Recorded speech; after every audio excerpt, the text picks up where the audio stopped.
നമസ്കാരം. എല്ലാ സജ്ജനങ്ങൾക്കും സന്ധ്യാദീപത്തിലേക്ക് സ്വാഗതം.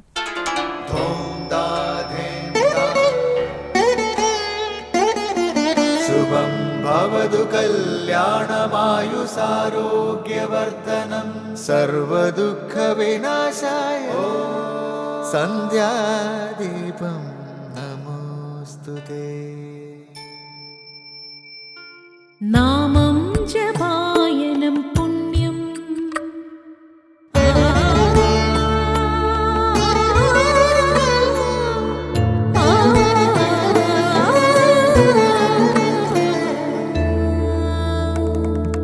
നാമം ജപായനം പുണ്യം നിരുപമദീപാങ്കുരം പോലെ സ്വരശ്രുതിലയവരമതുലം ദീവാങ്കണം മോക്ഷസംഗീതസാരം നീളും വഴിത്താരയിൽ ജീവതാരം മന്ത്രാലാപം മായാവിൻ നിൻ പ്രസാദം.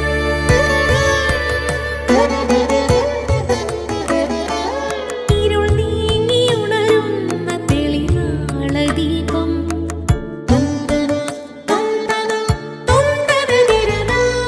ഇരുൾ നീങ്ങിയുണരുന്ന തെളിനാളദീപം പ്രണവാമൃതം ചൊരിയുന്ന ദീപം.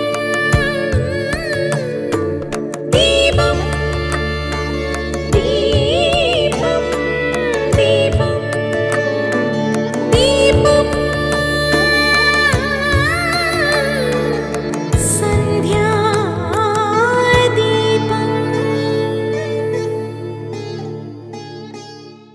സത്സംഗത്തിന്റെ മഹിമ വിവരിക്കാനാവാത്തതാണെന്ന് ഭഗവാൻ ശ്രീകൃഷ്ണൻ ഉദ്ധവനെ ഉപദേശിക്കുന്നുണ്ട്.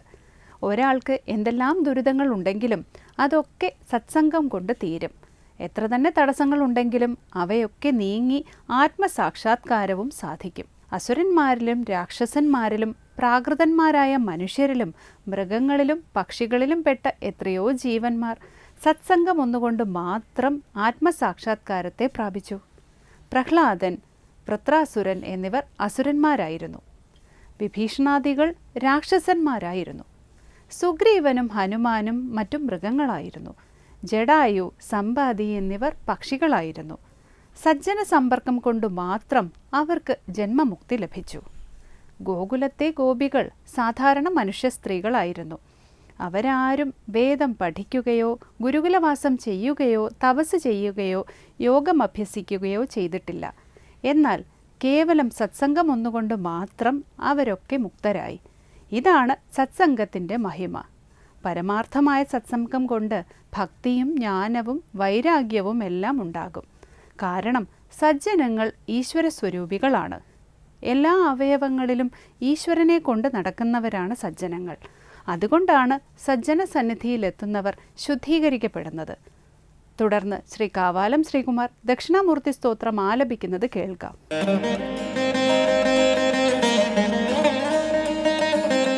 രാഹുഗ്രസ്തദിവാകരേന്ദു സദൃശോ മായാസമാച്ഛാദനാത് സന്മാത്ര കരണോപസംഹരണതോ യോ ഭൂത്സുഷുപ്തഃ പുമാൻ പ്രാഗസ്വാപ്സമിതി പ്രബോധസമയേ യ പ്രത്യഭിജ്ഞായത്തെ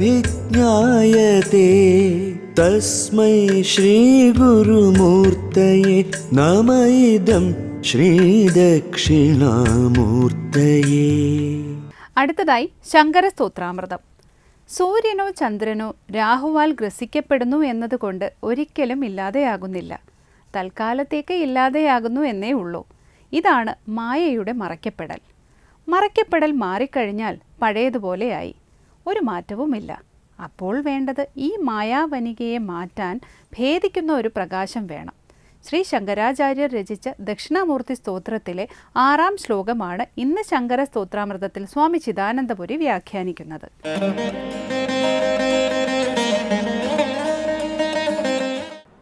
ശങ്കരകൃതികളിൽ ശ്രീ ദക്ഷിണാമൂർത്തി സ്തോത്രത്തിൽ 6-ാമത്തെ ശ്ലോകമാണ് നമ്മൾ ശ്രദ്ധിക്കുന്നത്. സന്മാത്രനായ ആത്മാ സത്സ്വരൂപമായ എന്നർത്ഥം. സത്ത് മാത്രം, സത്ത് തന്നെ സ്വരൂപമായവൻ സന്മാത്രൻ. സത്ത് ഉണ്മ, അസ്തിത്വമാത്ര സ്വരൂപൻ, സദാ ഉണ്ടെന്നുള്ളവൻ. രാഹുഗ്രസ്ത ദിവാകരേന്ദു സദൃശനാകുന്നു. രാഹുവാൽ ഗ്രസിക്കപ്പെടുന്ന ദിവാകരനും ഇന്ദുവിനും സദൃശനാകുന്നു. ഇവിടെ ഗ്രഹണത്തെ സംബന്ധിച്ച് സൂര്യഗ്രഹണമാകട്ടെ ചന്ദ്രഗ്രഹണമാകട്ടെ, സൂര്യൻ അഥവാ ചന്ദ്രൻ രാഹുവാൽ ഗ്രസിക്കപ്പെടുന്നു എന്ന് നമ്മൾ പറയുന്നു. ഇത് കേൾക്കുന്ന മാത്രയിൽ ചിലർ പരിഹസിച്ചെന്ന് വരും. ശാസ്ത്ര ഗവേഷണം ഇത്രയ്ക്കധികം മുന്നോട്ട് പോയ കാലഘട്ടത്തിൽ ചന്ദ്രനിൽ മനുഷ്യനിർമ്മിതങ്ങളായ യാനങ്ങൾ, മനുഷ്യൻ തന്നെയും ചെന്നിറങ്ങി ഗവേഷണ പരീക്ഷണങ്ങൾ ചെയ്തുകൊണ്ടിരിക്കുന്ന കാലഘട്ടത്തിൽ രാഹുവാൽ ചന്ദ്രൻ വിഴുങ്ങപ്പെടുന്നു എന്നൊക്കെ പറയുന്ന വിഡ്ഢിത്തം നിങ്ങളും ആവർത്തിക്കുകയാണോ? അഥവാ സൂര്യനെ രാഹു വിഴുങ്ങുന്നു, രാഹു ഒരു പാമ്പല്ലേ? അഥവാ മുഖമാത്രമല്ലേ? ഇങ്ങനെയുള്ള ചോദ്യങ്ങൾ വരാറുണ്ട്. മറുപടി ഒന്ന് മാത്രം ചിന്തിച്ചാൽ മതി. ആയിരക്കണക്കിന് വർഷങ്ങൾക്ക് മുൻപ് തന്നെ സൂര്യചന്ദ്രാദി പ്രകാശ സ്രോതസ്സുകളുടെ ഗതിയെയും വിഗതിയെയും അവയുടെ ഗ്രഹണം തുടങ്ങിയവയെയും ഒരല്പവും മാറ്റമില്ലാതെ ഗണിച്ച് വെച്ചവരാണ് നമ്മുടെ പൂർവാചാര്യന്മാർ. ഗ്രഹണാദി ഗണനാ പദ്ധതി ആയിരക്കണക്കിന് വർഷങ്ങൾക്ക് മുമ്പേ ഉപദേശിക്കപ്പെട്ടിട്ടുണ്ട്. ആ ഗണനയ്ക്കനുസരിച്ച് ഗ്രഹണം നിശ്ചയിക്കാൻ അന്നും ഇന്നും ആചാര്യന്മാർക്ക് കഴിയുന്നു. ഒരു നിമിഷം പോലും മാറ്റമില്ലാതെ അത് സംഭവിക്കുന്നു. അപ്പോൾ ജ്യോതിർഗോളങ്ങളെ സംബന്ധിച്ച് ഇപ്രകാരം ഗണനകൾ ചെയ്ത് അണുവ്യതിചലിക്കാത്ത കണക്കുകൂട്ടൽ നമുക്ക് തരാൻ കഴിവുള്ള ആചാര്യന്മാർ രാഹു കേതു തുടങ്ങിയ സംജ്ഞകൾ പ്രയോഗിക്കുമ്പോൾ ആ സംജ്ഞകളാൽ അവരുദ്ദേശിച്ചിട്ടുള്ളത് എന്താണെന്ന് മനസ്സിലാക്കാത്തത് നമ്മുടെ കുറ്റമല്ലേ? അഥവാ അവർ ഈ നിങ്ങൾ പരിഹസിക്കുന്നത് പോലെ അബദ്ധ ധാരണകളിൽ കഴിഞ്ഞവരായിരുന്നെങ്കിൽ അവരുടെ ഗണന ശരിയാകുമായിരുന്നു. അപ്പോൾ ലോകസാമാന്യമായി ഭൂമിയിലിരുന്ന് നിരീക്ഷിക്കുന്നവർക്ക് ദൃശ്യമാകുന്ന ഒരു രൂപത്തിന് അല്ലെങ്കിൽ ഒരു ഭാവത്തിന് അവർ നാമം കൊടുത്തു, അത്രയേ ഉള്ളൂ. അതിനാൽ ലക്ഷ്യമാക്കപ്പെടുന്ന സങ്കേതം വളരെ സുവ്യക്തമായിട്ട് അവർ ഗണിക്കുകയും ചെയ്യുന്നു. ഇതാണ് രാഹുഗ്രസ്ത എന്നുള്ള ദൃഷ്ടാന്തമൊക്കെ കേൾക്കുമ്പോൾ പരിഹസിക്കുന്നവരോട് പറയാനുള്ളത്. അല്പം വിവേകം നമുക്ക് ആവശ്യമാണ്. നമുക്കറിയാത്തതിനെ ആരുടെ ബൗദ്ധിക തലത്തിലേക്ക് നമുക്ക് ഉയരാൻ കഴിയുന്നില്ലയോ അങ്ങനെയുള്ളവരെ പരിഹസിക്കുന്നതിന് മുമ്പ് അല്പം ബുദ്ധിയുണ്ടെങ്കിൽ നമ്മളൊന്ന് ചിന്തിക്കേണ്ടതാണ്.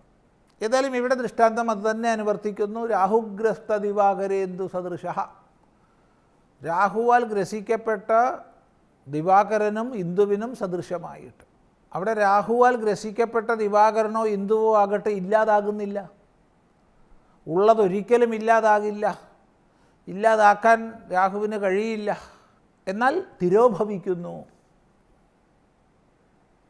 അതിൻ്റെ മഹിമ തിരോഭവിക്കുന്നു അല്പനേരത്തേക്ക്. ഇതേ സംഭവിക്കുന്നുള്ളൂ. അവിടെ തിരോഭവിക്കുന്നു എന്ന് പറയുന്നതും പൂർണ്ണമായി ശരിയല്ല. കാരണം സൂര്യ അഭിമുഖമായി നോക്കുന്നവർക്ക് അല്ലെങ്കിൽ ചന്ദ്രാഭിമുഖമായി നോക്കുന്നവർക്കേ ഈ തിരോഭവിക്കുന്ന കാഴ്ച കാണാനുള്ളൂ, അല്ലാത്തവർക്ക് കാണാനില്ല. ആപേക്ഷികമാണതെന്നർത്ഥം. അതുകൊണ്ട് ഒരു സ്ഥലത്ത് ഗ്രഹണമുണ്ടായാൽ വേറെ സ്ഥലത്ത് ഗ്രഹണമുണ്ടാവണമെന്നർത്ഥമില്ല. ഏതേത് പ്രദേശത്തത് ദൃശ്യമാനമാണോ അവിടെ മാത്രമേ ഗ്രഹണമുള്ളൂ. അപ്പോൾ രാഹുവാൽ ഗ്രസിക്കപ്പെടുന്ന സൂര്യനും ചന്ദ്രനും പോലെ സന്മാത്രമായി തീരുന്നു. സദാ ഉണ്ട് ഉണ്ട് ഉണ്ട് എന്ന് മാത്രം എന്തിനെക്കുറിച്ച് പറയണമോ അങ്ങനെയുള്ള ആത്മാ തിരോഭവിക്കുന്നു, മറയ്ക്കപ്പെടുന്നു. രാഹുഗ്രസ്ത ദിവാകരേന്ദു സദൃശോ, എങ്ങനെ? മായാസമാച്ഛാദനാത്, മായാസമാച്ഛാദനം കൊണ്ട്, മായയുടെ ആവരണ ശക്തിയാൽ മറയ്ക്കപ്പെടുന്നത് കൊണ്ട്. അങ്ങനെ മായയുടെ ആവരണ ശക്തിയാൽ ആത്മാ മറയ്ക്കപ്പെടുന്നു. അങ്ങനെ ആവരണശക്തിയാൽ മറയ്ക്കപ്പെട്ടാലോ വിക്ഷേപശക്തി മറ്റു പല പ്രകാരത്തിൽ കാണിക്കുന്നു. ഞാൻ ശരീരമാണ്, ഞാൻ ആണാണ്, ഞാൻ പെണ്ണാണ്, ഞാൻ സന്യാസിയാണ്, ഞാൻ ബ്രഹ്മചാരിയാണ് എന്നിത്യാദി ശരീരോപാധിയെ സംബന്ധിച്ചും ഞാൻ ബലശാലിയാണ്, ഞാൻ ദുർബലനാണെന്നിത്യാദി പ്രാണോപാധിയെ സംബന്ധിച്ചും ഞാൻ മനസ്സിലാക്കുന്നവനാണ്, വിവേകശാലിയാണ്, ഞാൻ മനസ്സിലാക്കാനുള്ള ശക്തി കുറഞ്ഞവനാണ്, അവിവേകിയാണ് എന്നെല്ലാം മനസ്സിനെ സംബന്ധിച്ചും ഞാൻ ബുദ്ധിശാലിയാണ് അഥവാ ഞാൻ പാമരനാണ് എന്നിങ്ങനെ ബുദ്ധിയെ സംബന്ധിച്ചും ഒക്കെ നമ്മൾ നമ്മെ തന്നെ മനസ്സിലാക്കുന്നു. അതാണ് വിക്ഷേപങ്ങൾ. അപ്പോൾ ആവരണശക്തിയാൽ ആവൃതമായി പോകുന്നു. ഏതുപോലെ രാഹുഗ്രസ്ത ദിവാകരേന്ദു സദൃശ.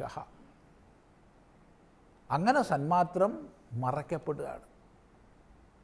ഇതെന്തിനു പറഞ്ഞു നമുക്ക് തുടർന്ന് ചിന്തിക്കാം.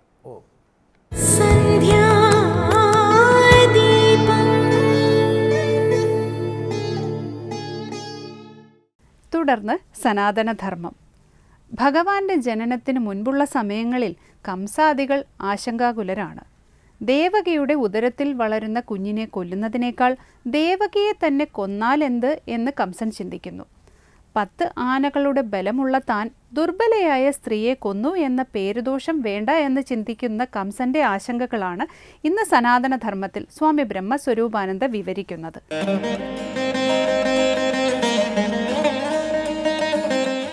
ഓം നമോ ഭഗവതേ വാസുദേവായ.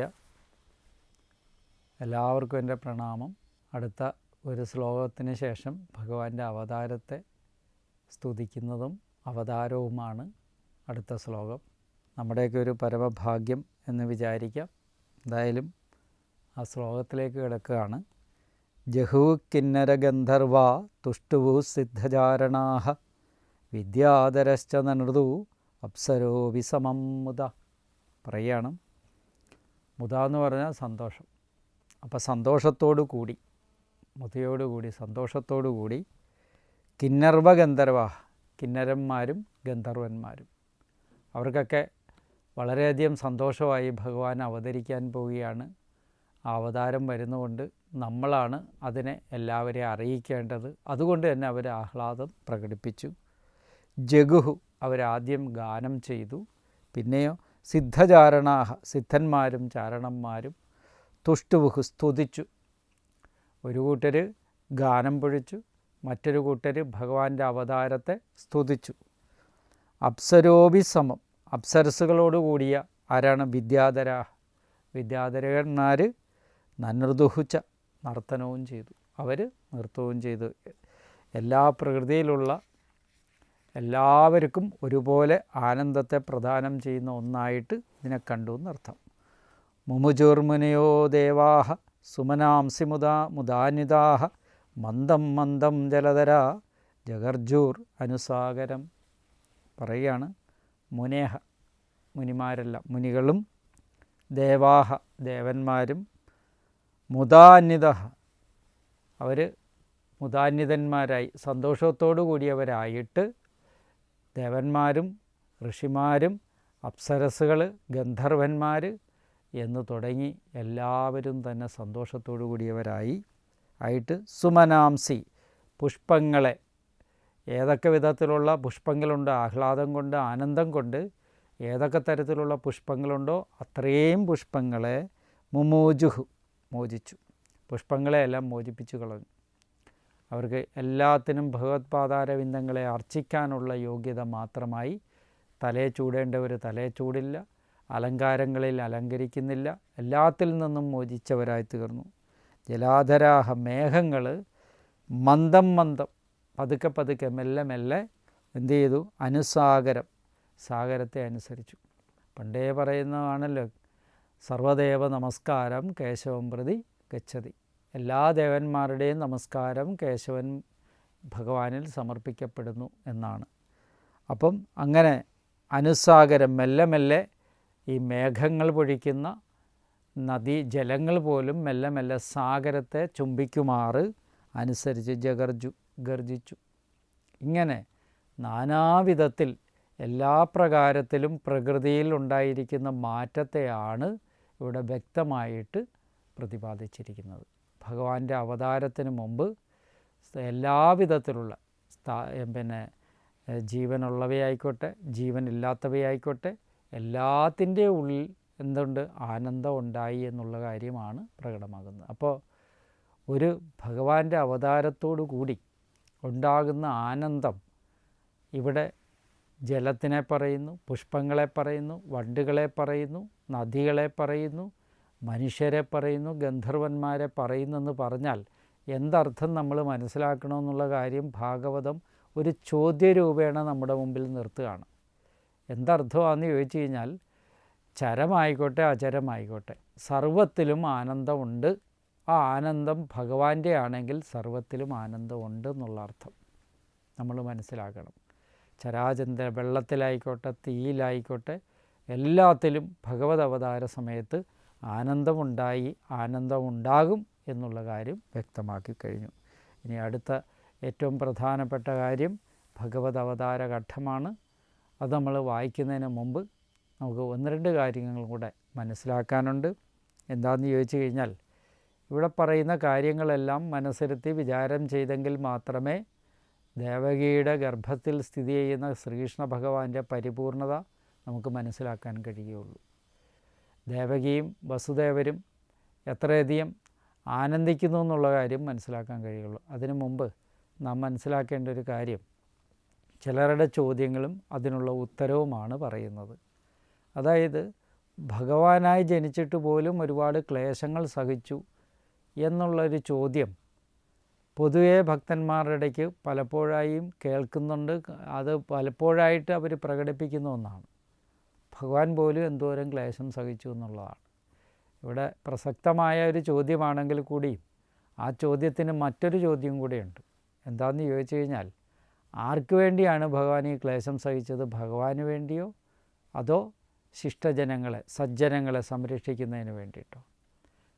ഭൂമിദേവിയും ബ്രഹ്മദേവൻ തുടങ്ങിയിരിക്കുന്ന ദേവതകൾ വിഷ്ണു ഭഗവാന്റെ അരികിൽ ചെന്ന് പ്രാർത്ഥിക്കുമ്പോൾ അത് ആർക്ക് വേണ്ടിയാണ് പ്രാർത്ഥിച്ചത്? ഭൂമിയിലുള്ള ദോഷഭാരങ്ങൾ അത്രയും ഇല്ലാതാക്കാൻ വേണ്ടി കംസാദി ദുഷ്ടന്മാരെ നിഗ്രഹിക്കുന്നതിന് വേണ്ടിയാണ് പ്രാർത്ഥിച്ചത്. അപ്പോൾ ആ കംസൻ്റെയൊക്കെ പ്രവൃത്തി കൊണ്ട് ആർക്കാണ് ദുഃഖമുണ്ടായ? സജ്ജനങ്ങൾക്ക്. അപ്പം ശിഷ്ടന്മാരെ സംരക്ഷിക്കേണ്ട ഭഗവാൻ നമ്മൾക്ക് വേണ്ടിയിട്ട് ശിഷ്ടപാലനത്തിന് വേണ്ടിയിട്ടാണ് ശരീരധാരണം ചെയ്തത്. അതുകൊണ്ട് വ്യക്തമായിട്ടൊരു കാര്യം നമ്മൾ മനസ്സിലാക്കിക്കോണം. ഭഗവത് അവതാരം കൊണ്ട് ഗുണമുണ്ടാകുന്നത് സജ്ജനങ്ങൾക്ക് തന്നെയാണ്, ദുർജനങ്ങൾക്കല്ല. അതിന് ഭഗവാൻ സ്വയം ക്ലേശങ്ങളെ സഹിക്കുന്നു. അല്ലാണ്ട് ഭഗവാൻ ഒരിക്കലും നമുക്ക് വേണ്ടിയിട്ട് അല്ലാതെ ഭഗവാന് വേണ്ടിയിട്ടല്ല ഈ അവതാരം എടുത്തിരിക്കുന്നതെന്നുള്ള കാര്യം മനസ്സിലാക്കിക്കോണം. അപ്പോൾ സാധുജന സംരക്ഷണത്തിന് വേണ്ടിയിട്ട് ഭഗവാൻ അവതാരം കൊണ്ടിരിക്കുന്നത് കൊണ്ട് അടുത്ത അവതാരം നമ്മൾ വായിക്കുമ്പം അത് ഒരിക്കലും ഭഗവാൻ നമ്മളെ അനുഗ്രഹിക്കുന്നതിന് വേണ്ടിയിട്ടുള്ളതാണെന്നുള്ള കാര്യം ആരും വിസ്മരിക്കരുത്. അപ്പോൾ അത് വായിക്കുമ്പം നമ്മളെയൊക്കെ ഭഗവാൻ അനുഗ്രഹിക്കണം എന്നുള്ള മനസ്സോടുകൂടി ആ ശ്ലോകത്തെ ഗ്രഹിക്കണം. എല്ലാവർക്കും എൻ്റെ നമസ്കാരം.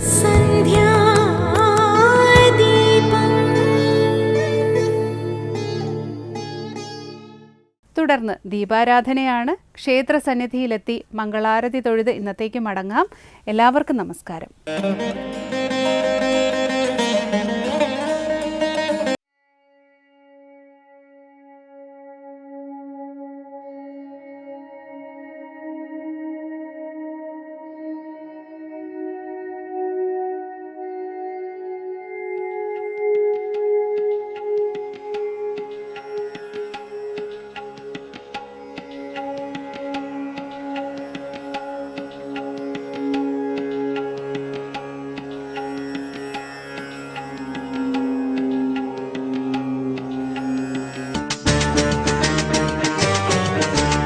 യതിവര്യനൊരു നാളിൽ ദർശനമേകി തുണയേകി വാഴും സായുജ്യമേ, വിഘ്നങ്ങളൊക്കെ ഒഴിച്ചന്റെ മാർഗങ്ങൾ ധന്യമാക്കിയിടുകൻ നമ്മേ.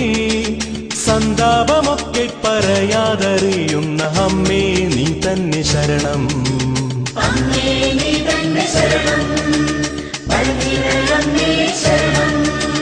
മീനമാസത്തിലെ മകയിരം നാളിൽ തോറ്റം പാട്ടാലെ കാപ്പണിയൽ കണ്ണകി ചരിതം കർണങ്ങൾക്കാനന്ദം ഉൾക്കണ്ണിൽ നീ മാത്രമമ്മേ കലികാല അഗ്നിയിൽ ഉരുകുന്നവർക്കെന്നും ആ ദിനം ദിവ്യമാണമ്മേ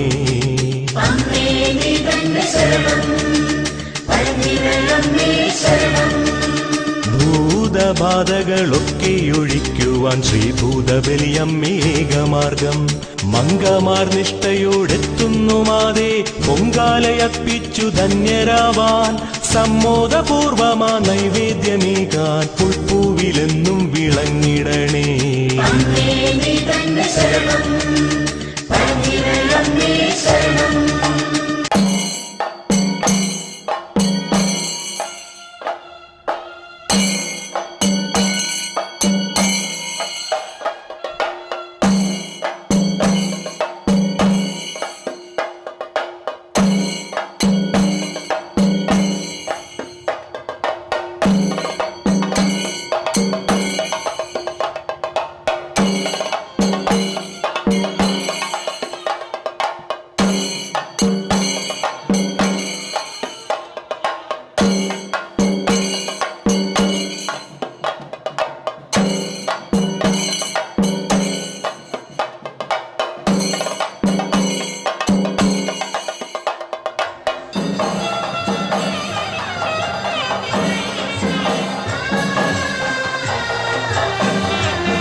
ദർശനമാശിച്ചാൽ സ്പർശനം നൽകുമെൻ പഴഞ്ചിറയമ്മേ പരമ്പൊരുളേ പുഷ്പങ്ങളർപ്പിക്കും പാതാരവിന്ദത്തിൽ അടിയനമിവനെന്നും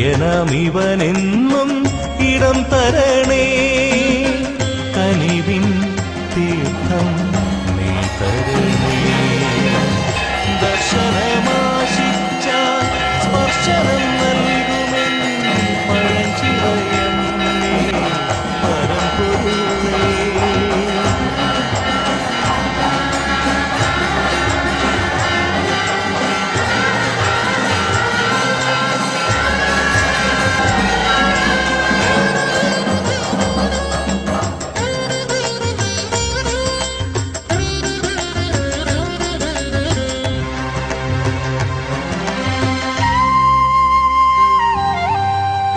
സംസാര ദുഃഖത്താൽ കാലിടറുമ്പോൾ കാത്തിടണേ ദേവി കാർത്യായനീ സംസാര ദുഃഖത്താൽ കാലിടറുമ്പോൾ കാത്തിടണേ ദേവി കാർത്യായനീ തിരുനാമം ചൊല്ലുമ്പോൾ നാവിടറാതെന്നിൽ നാദസ്വരൂപമായി വിളങ്ങിടണേ നിത്യവും ഞങ്ങളിൽ അനുഗ്രഹം ചൊരിയണേ പഴഞ്ചിറ വാഴും നാദാ